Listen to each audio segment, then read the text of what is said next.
Hello guys, কি অবস্থা সবার? এই যে দেখতে পাচ্ছেন বোট, আমি এখন আছি দেরা দুবাই। এই বোটে করে বাট দুবাইতে যাব। 1 দিরহাম করে বোটে নেয়। এই বোটে চড়তে আসলে খুব মজাই লাগে। তো চটপট উঠে গেলাম আমি আর আমার দোস্ত। তো আমরা এখন বাট দুবাইয়ের দিকে যাব।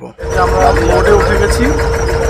1 দিরহাম করে দেরা দুবাই থেকে বাট দুবাইতে যাওয়া যায়। তো আসলে এখানে তারা চাইলে ব্রিজ দিতে পারতো, ব্রিজ দেয় নাই। জাস্ট এটা একটা ট্রেডিশন, তাদের একটা সংস্কৃতিকে ধরে রাখার জন্য আর মানুষকে সমুদ্রের এই পার থেকে ওই পারে যাওয়ার জন্য একটা ফিল দেওয়ার জন্য এই সিস্টেমটা তারা করেছে।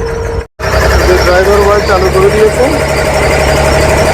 এই লেকটি হচ্ছে বাট দুবাই এবং দেরা দুবাইয়ের মাঝামাঝিতে এই লেকটা। এই লেকটা উপর দিয়ে এই যে ছোট ছোট বোট দেখতে পাচ্ছেন, 1 দিরহাম করে এই পার থেকে ওই পারে মানুষকে পারাপার করে। এটা ঠিক দেরা দুবাইয়ের দিকে গোলশোক থেকে একটু সামনে আসলে আপনি পেয়ে যাবেন, যেটাকে বলা হয় আব্রা। বাট দুবাই বড় বাস স্ট্যান্ড থেকে একটু সামনে গেলে এবং আলগুবে বা মেট্রো স্টেশনের পরে হচ্ছে এই লেকটা। তো আপনারা চাইলে ঘুরতে পারেন মাত্র 1 দিরহামে।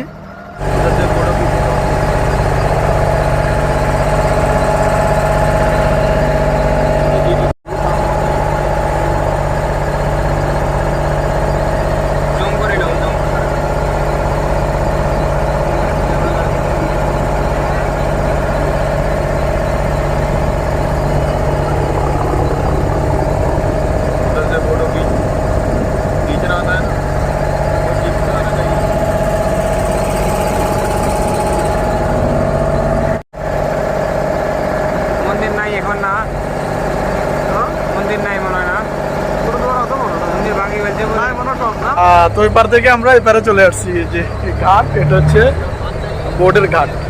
তো ভাই মাছ